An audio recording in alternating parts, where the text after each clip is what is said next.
Les patates chaudes sont à l'antenne.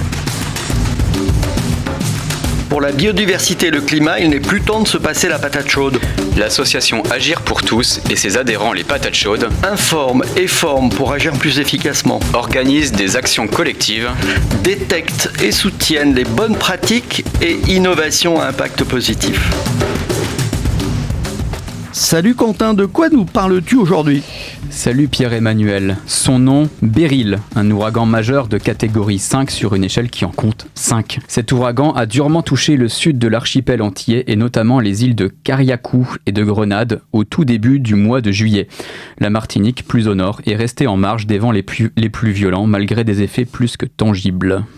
Peux-tu préciser les vitesses de vent associées à un ouragan de catégorie 5 ? Oui, bien sûr, et attention, ça va évidemment décoiffer.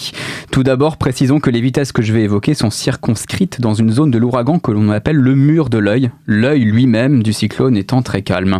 Un ouragan de catégorie 5 produit des vents moyens, en gros sur un pas de temps de 1 minute, supérieurs ou égaux à 250 km/h avec des rafales évidemment plus fortes au-dessus des 300 km/h.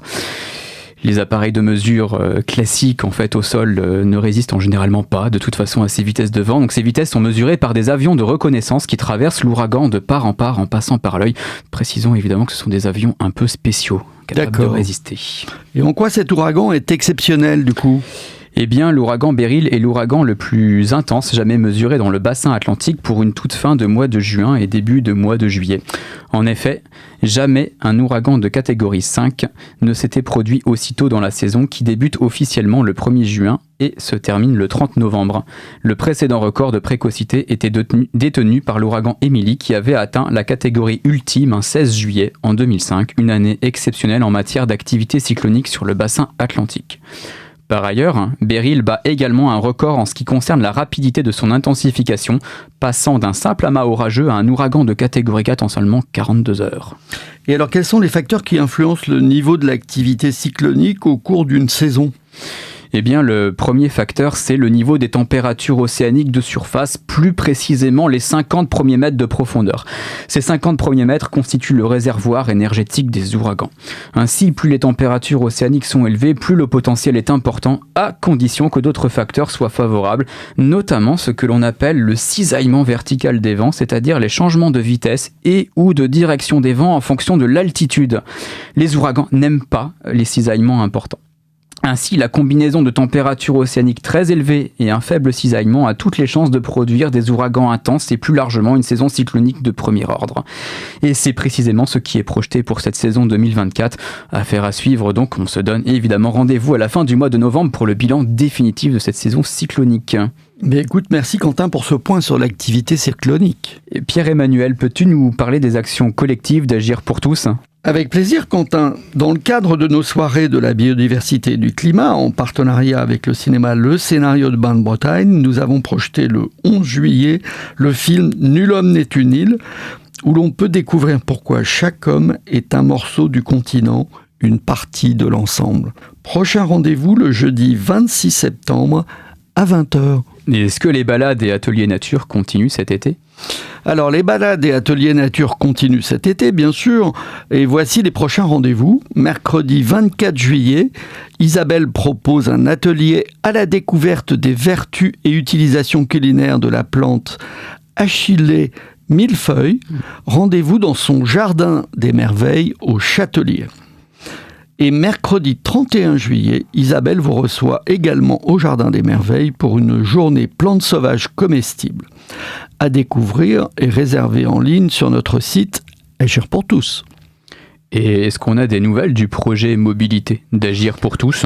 Oui, une excellente nouvelle. Après la décision du soutien du Conseil de développement du Pays des Vallons de Vilaine, nous allons recevoir un don important de la Fondation Crédit Agricole d'Ille-et-Vilaine pour notre projet de site internet dont l'objectif est de faciliter les déplacements quotidiens des habitants des Vallons de Vilaine. À suivre donc. Ok, et je crois que tu as rencontré une chef d'entreprise cette semaine. Oui, je suis allé interviewer Brigitte Delahaye qui co-dirige les transports au Rhin et qui nous parle de l'engagement de son entreprise dans la transition écologique. Écoutons-la. Les patates chaudes sont à l'antenne. Bonjour Brigitte Delahaye, pouvez-vous vous présenter en quelques mots? Je suis Brigitte Delahaye-Aurin, donc dirigeante associée d'une entreprise familiale de transport, les Transports Aurin, située sur la commune de Guipry-Messac. 3 associés dirigeants avec 2 générations déjà, donc mon jeune frère et mon neveu. L'entreprise, elle date de 1938, donc c'est une entreprise qui a été créée par mes parents. La particularité de cette entreprise, c'est qu'elle a 2 secteurs d'activité, ce qui n'est pas commun aujourd'hui dans les entreprises de transport, sur un même site et dans une même entité juridique. Tout d'abord, les transports voyageurs qui sont, j'allais dire, le mieux connus dans notre secteur, puisqu'on œuvre au niveau du transport scolaire. Donc nos autocars, les autocars verts, eh bien, circulent un petit peu dans tout le sud du pays des Vallons de Vilaine. Donc on est plus connu, dirons-nous, par ce secteur d'activité. Et nous avons le secteur le plus important, puisqu'il représente 80% du chiffre d'affaires, c'est le secteur marchandises. Ce qui nous a valu, il y a 10 ans, de se rapprocher de Rennes, parce que nos principaux clients se trouvaient dans le secteur, mais pas que, puisque en matière de secteur géographique, nous travaillons de Lille jusqu'à Bordeaux, en passant par Paris et le centre de la France, plus bien sûr toute la Bretagne. Donc le secteur marchandises est le plus important des transports Aurin. Et il correspond à quelque chose d'historique, puisque mon père conduisait un camion en 38, et ma mère, dans les années fin 50, début 60, conduisait un autocar, et elle a fait le premier circuit scolaire en Ille-et-Vilaine, sur Messac, à l'époque, puisque c'était Messac. Alors, vous êtes engagé dans une démarche de développement durable. Pourquoi? Et pouvez-vous nous donner quelques exemples? Alors, pourquoi? Parce que ça correspond à une réglementation, tout d'abord, mais aussi parce qu'il y a une appétence particulière pour tout ce qui est développement durable, à la fois de nos dirigeants, mais aussi de nos collaborateurs. Donc, cette démarche, elle a été initiée dans un contexte, j'allais dire, de l'entreprise dans sa globalité. Sur 3 domaines, l'eau, l'air et la terre.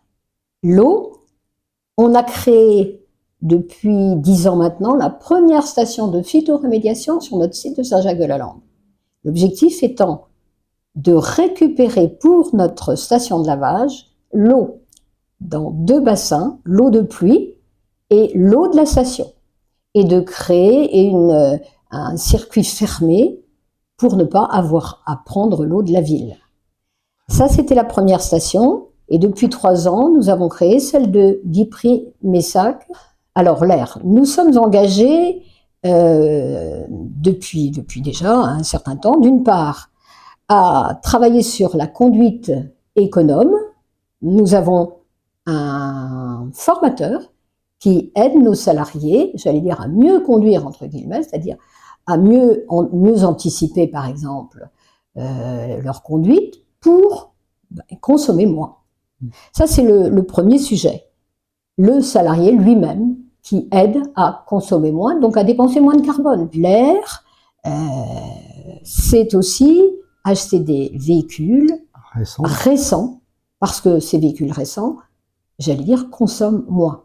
Donc ça, depuis très longtemps, cette politique d'investissement nous permet d'avoir des véhicules, d'une manière générale, qui consomment moins. Et tout récemment, nous avons acheté des véhicules au biogaz. Donc voilà, à la fois, on joue sur la formation de nos conducteurs et aussi sur l'achat de matériel. 3e domaine d'activité qui est la terre, 2 sujets importants. L'année dernière, de façon précise, on s'est engagé à faire de la reforestation grâce à un organisme qui s'appelle Reforest Action. D'accord. Nos salariés ont planté virtuellement 10 arbres chacun. C'est-à-dire qu'on a planté dans une forêt 3500 arbres. Nous avions décidé de choisir notre forêt en Bretagne, bien sûr, parce que Reforest Action, cet organisme, œuvre dans le monde entier. Nous lui avions demandé de choisir un endroit en Bretagne pour replanter ces arbres. Nous avons choisi Plédéliac. Ensuite, on travaille aussi sur un autre sujet qui, là, est, disons, un peu plus difficile. C'est ce qu'on appelle le tri des déchets. Parce que trier ces déchets, c'est pas simple. Depuis 2 mois, on a choisi un autre organisme que le SMUTOM, je suis désolée, mais on voulait trier encore plus finement nos déchets. Et c'est là où la chose devient un peu plus compliquée, parce que là, il faut faire de la formation. Trier son papier, son carton, son plastique, sa ferraille, c'est du quotidien. Et le quotidien, c'est pas toujours évident. Donc là, c'est une véritable synergie, une dynamique au niveau de la formation, en particulier au niveau de l'atelier. Tout le monde a adhéré parce qu'ils ont compris la nécessité de ce tri. C'est demain, c'est l'avenir. Très bien. Écoutez, Brigitte, merci beaucoup pour cette interview. Merci de m'avoir écouté et puis d'avoir accepté de m'entendre au titre des transports au Rhin. À bientôt. À bientôt. Avant de conclure, peux-tu nous rappeler comment rejoindre ou soutenir l'association ? Bien sûr, pour adhérer à l'association, tu peux le faire directement sur le site internet Agir pour tous. Sur la page d'accueil, tu descends sur le bandeau orange et tu cliques sur le bouton J'adhère. Le montant est de 30 € pour une année complète, soit 10 € après déduction fiscale si tu es imposable. Tu rejoins l'équipe Agir pour tous et tu t'impliques sur tes sujets préférés et selon le temps dont tu disposes. Pour les collégiens et lycéens, l'adhésion est gratuite. Elle est de 10 € pour les étudiants et demandeurs d'emploi. Et si tu n'as pas de temps disponible, tu peux faire un don en ligne sécurisé. Agir pour tous est une association d'intérêt général. Elle te permet de déduire cette adhésion ou ce don de tes impôts sur le revenu à hauteur de 66%. Eh bien, merci. Salut Pierre-Emmanuel. Salut Quentin. À bientôt.